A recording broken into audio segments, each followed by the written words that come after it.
over here for Champions Day and I've been told Cambridge Stud is absolute horse heaven, and oh my God, first impressions, look at this place. We're going to catch up with head trainer Lance Noble for the Grand Tour.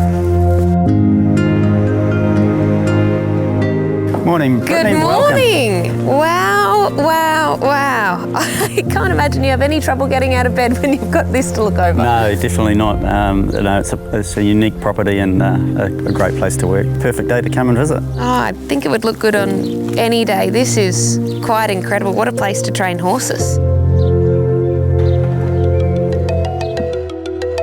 So tell me about this property. We've got an 800 metre sand track and a 1600 metre grass track, which we'll show you later on. And also we've got water walkers, treadmills. So we've got everything here to make training horses as easy as possible. Can we have a look around? Yeah, sure. We'll jump in the gator and we'll give you the tour. Perfect. I guess it sort of started off for Joe and I just a labour of love that got a bit out of control on the way through. You think? What was the vision when you guys were sitting down and brainstorming what you wanted this to be? We wanted it for, really is for us. We don't have anybody else's horses on the property, and we wanted something that Joe and I could actually come and enjoy together. Walk down for the horses when they're going to the grass gallop.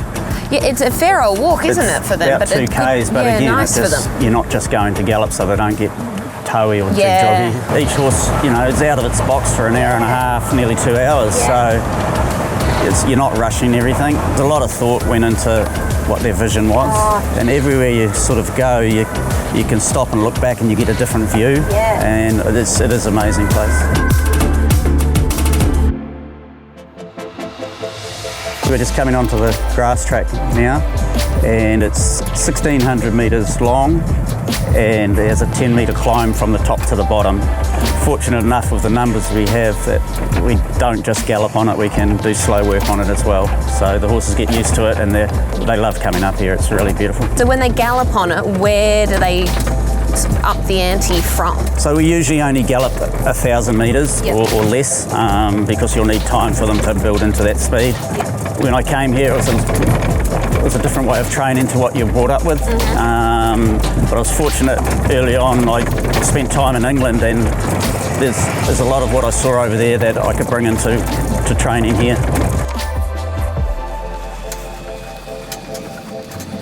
How amazing was it for Lance to train the first Group 1 winner for Cambridge?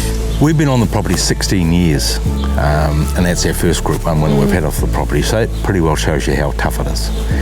It sort of puts like a stamp of everything. It's, like it stamps your passport. You've been there, you've done that, and it's part of your journey, and now that stamp's in the passport. You know what, he can flick another page, but he's done it.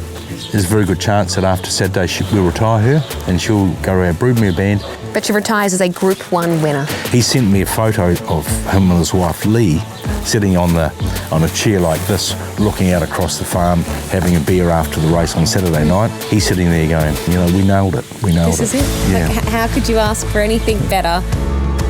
Tell me about the 2 Group 1 runners for this weekend. So just heading off to the water walker now is Jaffe, who won the Group 1 a couple of weeks ago, our first winner for the Stud Group 1 winner. That must have been a relief. Oh, it was a huge thrill and a relief at the same time, but she deserved it. She'd been so honest in quite a few placings in group races, so to get her across the line was fantastic. And also going out onto the walkers, Liguria, who's won the Group 3 race last start and is in the Group 1 2-year-old Sistema on Saturday. To have 2 runners, both last start winners in Group 1 races. Proud of that and proud of all the work the staff do to get them here. What about the ride you've been on with Jolly Star? You must be very excited for this weekend. We've had a lot of success. We've been very lucky with probably, and obviously now Jolly Star winning 3 Group 1s, and she's a champion horse, as we all know, because it's hard to win 1, let alone 3. And she's obviously racing the Canterbury Stakes. She's favourite. Does it make them run any faster? No, it doesn't. We have a plan. We're going to go hopefully to the TJ Smith in 4 weeks' time, and then from there we've been invited to go to Royal Ascot. Now that would be something. Are we excited? Hell yes, I've never been to Royal Ascot. Have you ever worn a top hat and tails? Never worn a top hat and tails to represent Cambridge Stud. You know, everybody that trains for us and works for us and all the rest of it, I'm sure everybody will be watching the TV and wishing, you know, success, because it is an Australasian. She's Australian bred. She's New Zealand trained, New Zealand ridden and New Zealand owned. What a thrill.